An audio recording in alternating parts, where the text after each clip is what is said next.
Education society यांनी सुरू केलेले ज्ञानदीप कॉलेज ऑफ फार्मसी यांनी केलेला कोर्स सुरू केलेला डी फॉर्म मागच्या वर्षी 24 विद्यार्थीपासून सुरू केलेलं, यावर्षी 39 विद्यार्थ्यांची संख्या वाढत असल्यामुळे मागच्या वर्षी आमचे जे एक्झाम सेंटर कामठीला असल्यामुळे उन्हाळ्यात होणारा त्रास टाळण्यासाठी आम्ही मंत्री महोदय सरांना आमचे प्रेसिडेंट साहेबच्या थ्रू आम्ही त्यांच्याशी रिक्वेस्ट केली आणि त्यांनी यावर्षी आम्हाला उन्हाळी परीक्षा जी आहे यावर्षी जी होणार आहे आणि या प्रचंड उन्हात जो होणारा त्रास त्यांनी समजून घेतला आणि यावर्षी आम्हाला त्यांनी एक्झाम सेंटर मिळून घेतलं आणि आमच्यापैकी कॉलेजला शिकणारे 90% जे विद्यार्थी आहेत ते रामटेक, मौदा आणि पारशिवनी क्षेत्राचे असल्यामुळे त्यांनी ही विनंती स्वीकार करून आमच्यावर खूप एक प्रकारे कृपा केली आणि होणारा जो कोरोना जो त्रास आहे तो दूर केला, त्याबद्दल अभिनंदन।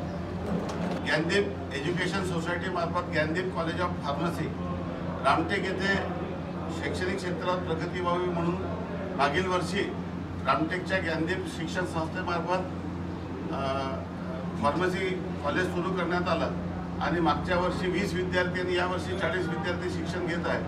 त्यापैकी 90% विद्यार्थी हे रामटेक, मौदा व पारशिवनी तालुक्याचे आहेत। यांचं परीक्षेचं सेंटर हे कनालला होतं, कामठीला होतं आणि कामठीचं सेंटर इथून लोकांना कामठीला जायला फार त्रास होत होता, आपल्याकडे तापमान खूप आहे आणि संस्थेने मला विनंती केली आणि आपण रामटेकला सेंटर परीक्षा केंद्र या ठिकाणी सुरू केलेलं आहे। त्यामुळे या सर्व विद्यार्थ्यांना या उन्हाळ्यामध्ये प्रचंड तापमानात ती कामठीला जाण्याची जी गैरसोय होती ती टळलेली आहे। त्यामुळे या सर्व लोक या ठिकाणी अभिनंदन करण्यासाठी आलेले आहेत। मी आपल्या सर्वांना सांगू इच्छितो की लवकरच आपण डी फॉर्म नंतर बी फॉर्म करण्याचा देखील आपण सुरू करण्याचा प्रयत्न आहे, त्याचा प्रस्ताव दिलेला आहे आणि त्यामुळे शैक्षणिक क्षेत्रात एक पाऊल आपल्याला पुढे नेता येईल त्या दृष्टीने प्रयत्न करणार आहे। राज्य शासनाने माझ्या विनंतीवर